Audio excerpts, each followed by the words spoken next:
నమస్తే రమ్మగారు. నమస్తే చెయ్య. మంచి కథ ఏమన్నా చెప్తారండి? మామూలుగా మనం తాడిని తన్నేవాడు ఉంటే వాడు తల తల తన్నేవాడు తన్నేవాడు ఉంటాడు. ఒకటి మించిన వాడు ఒకడు కదా. ఎత్తుకు పై ఎత్తేయటం అంతే. అలాంటివి వింటుంటాం కదా. ఎత్తుకు పై ఎత్తు కథ ఒకటి చెప్తాం. ఓకే అండి. ఒక రైతు సంతకి నడిచి వెళ్తున్నాడు. హుహు.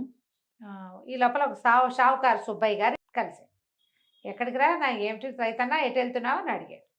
సంతకేనండి అన్నాడు. అబ్బో నేను సంతకే బోడు దూరం నడవాలి, సరేలే కబుర్లు చెప్పుకుంటూ కాలు సాగిస్తే ఇంతలో ఎంతలో అవుతుంది నడక, కలిసి నడుద్దాం పదా అని ఈ రైతన్న చాలా అమాయకుడని షావుకారు గారి ఉద్దేశం. సరే మాట్లాడుకుంటుంటే ఈయన అన్నాడు, పొట్టిక ఊసిపోక గాసమా బోసమా కబుర్లు చెప్పుకుంటే ఏం బాగుంటుంది, కథ చెప్పుకుందాము, ఓ పని చేద్దాం, వింత వింత కథ చెప్పుకుందాం, వింతలైన కథలు. ఎవరు కథకి ఎదురు ప్రశ్న వేయకూడదు. హుహు. నువ్వు కూడా ఆలోచించుకో. అలాంటి కథ ఎదురు ప్రశ్న వేయకూడదు, నమ్మకపోవటం ఉండకూడదు, నమ్మాలి. నమ్మకండి ఆ ప్రశ్న ఇస్తే కనుక ఓడిపోయినట్టు. నా ఓహో! కథ నేను చెప్తా, నీ కథ నువ్వు చెప్పుకో.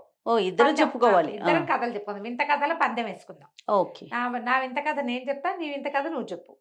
మధ్యలో ఎదురు ప్రశ్న వేయకూడదు. అలా ఎలా ఉంటుంది అనకూడదు. ఏం చెప్పినా వినాలి, పోగొట్టాలి. ఎవరు ఎదురు ప్రశ్నిస్తే వాళ్ళు ఓడిపోయినట్టు. బాగుంది. బాగుంది కదా. సరే అని చెప్పు మరి కదా అన్నాడు. అనేసరికి రైతన్న అన్నాడు, పెద్దాడివి, వయసులో పెద్దవాడివి, స్థాయిలో పెద్దవాడివి, ఐడియా ఏమో నీది, నువ్వే చెప్పు సుబ్బన్న కథ అన్నాడు. షావుకారు సుబ్బయ్య గారు మొదలుపెట్టారు. నేను ఒకసారి ఇక్కడ పెద్ద ఒంటెల బిడారుని చూశాను. బిడారుని ఎట్టా చూస్తారు, వీళ్ళు ఉన్నదేమో అమలాపురం దగ్గర పల్లెటూరు. అక్కడ ఒంట్లు ఉంటాయి. అదే కదా. ఎడారి కాదు కదా. ఎడారి కాదు కదా. రైతన్న అబ్బా అన్నాడు, నీకు ఆశ్చర్యంగా లేదు అని అడిగాడు సుబ్బన్న. ఆశ్చర్యానికి ఏముంది, ఒంటలు ఏం ఆశ్చర్యం లేదు, చెప్పుకోను అన్నాడు రైతు. సరే పెద్ద వంటలు పెట్టారు. ఒకటి అవి ఎన్నున్నాయి లెక్క పెడతాను, 30, 40, 50 కాదు, 101 మొత్తం. 101 వంటల్ని ఏం చేశారంటే వాటిని ఒకదాని వెనకాల ఒకటి బారుగా పొడుగ్గా నుంచోబెట్టారు, వరుసగా నుంచోబెట్టారు. బాగుంది.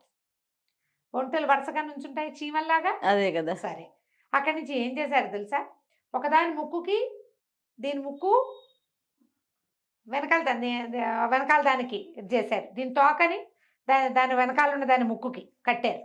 దీని తోక దాని ముక్కు, దీని తోక దాని ముక్కు చొప్పున అటా కట్టి 101ని అలా లైన్గా నుంచోబెట్టారు. నడిపిస్తున్నారు. నడుస్తున్నాయి ఒంటెలన్నీ కూడా ఒకదాని వెనకాల ఒకటి దారంతో పూసల్లాగా నడుస్తూ వెళ్తుంది. ఆశ్చర్యం కాదు అన్నాడు సుబ్బయ్య.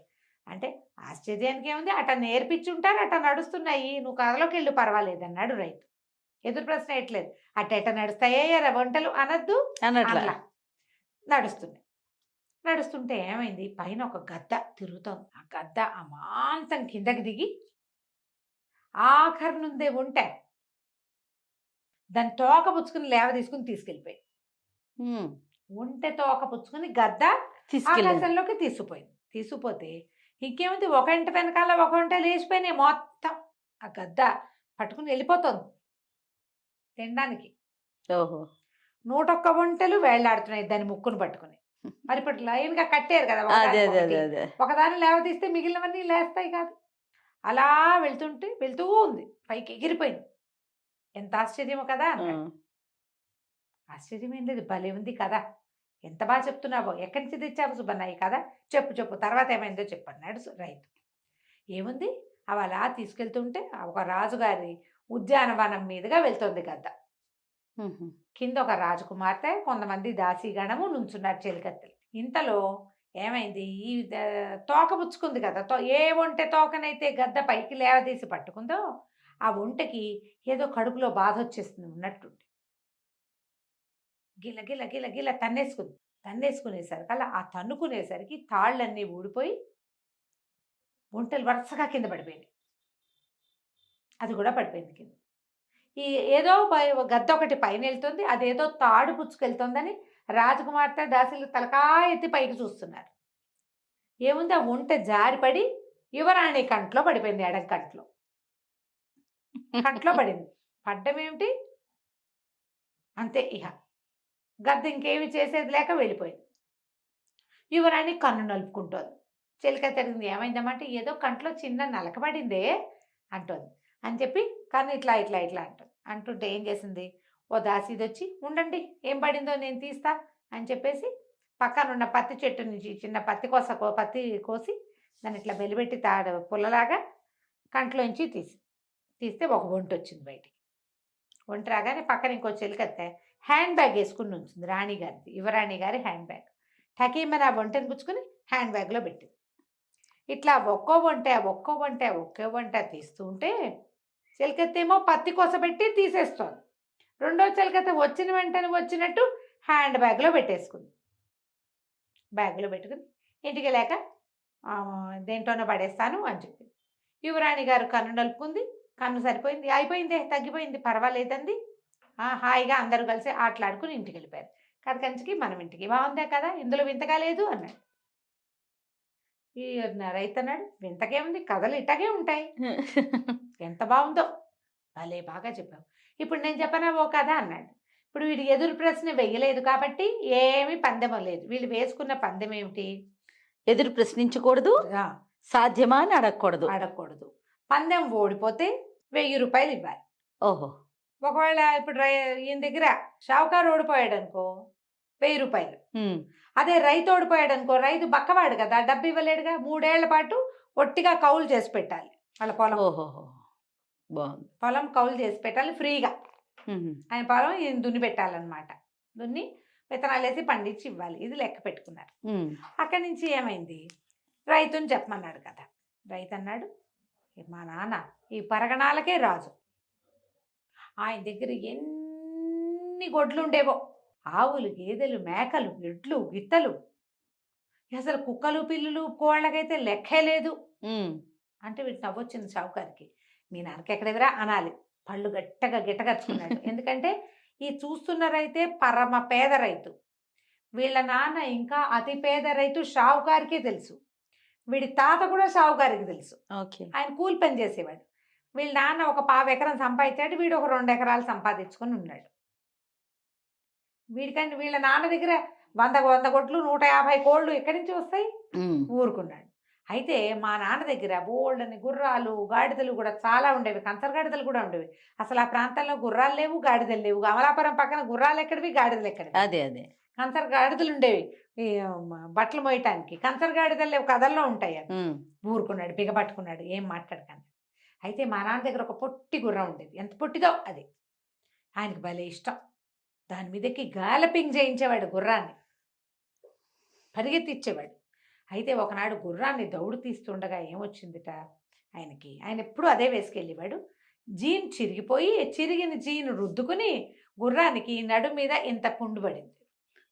వీప్ మీద పుండు పడితే ఇక అసలు మామూలు పుండు కాదుట అది. ఆ పుండున్న గుర్రాన్ని ఆయన తోలుకుని ఇంటికి వస్తుంటే పెద్ద గాలి వచ్చింది. గాలి వచ్చేసరికల్లా ఎంత దుమ్ము దూగరా వచ్చి పడ్డాయంటే, దీనికి పుండు పడింది కదా, ఎర్రగా మట్టి నెత్తురుగారుతోంది. దాని మీద మొత్తం దుమ్మంతా పట్టేసింది. ఆ దుమ్ముతో పాటు కొన్ని వడ్ల గింజలు కూడా వచ్చి దాని డొక్కలో పట్టేసాయి ఆ గుర్రానికి. వడ్ల గింజలు రక్తపు తడికి మొలకెత్తి బైరేసినాయి.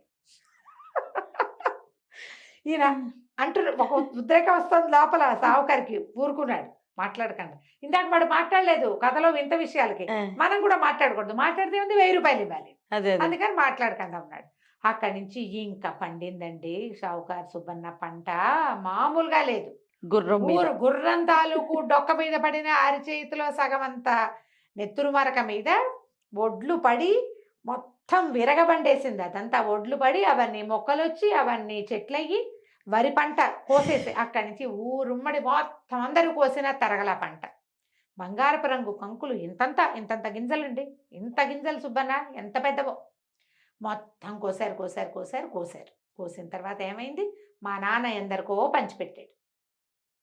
ఎవడు? ఈ రైతు వాళ్ళ నాన్న. పంచిపెట్టాక ఏమైందంటే, మీ నాన్న మా ఇంటికి వచ్చాడు. సుబ్బన్న గారి నాన్న. అప్పుడు మా నాన్న ఏమన్నాడంటే, సుబ్బన్న వాళ్ళ నాన్న ఇంకా షావుకారు, నువ్వు కావాలంటే వడ్లు కొలుచుకో అని చెప్పేసి 5 బస్తాల వడ్లు కొలిపించాడు. మీ నాన్న మళ్ళీ తీర్చేస్తానన్నాడు. అది కథ, ఇప్పుడు చెప్పు అన్నాడు. వడ్లు తీర్చేస్తే పందెం ఓడిపోయినట్టు కాదు, మేము ఎందుకు తీర్చాలి అంటే పందెం ఓడిపోయినట్టు 1000 రూపాయలు ఇవ్వాలి. ఏం అంతే. చేస్తాం? ఆ. ఏం చేస్తాడు పాపం? వడ్లన్నా ఇవ్వాలి, డబ్బులన్నా ఇవ్వాలి. ఇవ్వాలి. ఇక అప్పుడు బాగా ఆలోచించి మా నాన్న చాలా నీతిమంతుడురా, ఆహా. తీసుకున్న 5 బస్తాలు తీర్చేస్తాడు.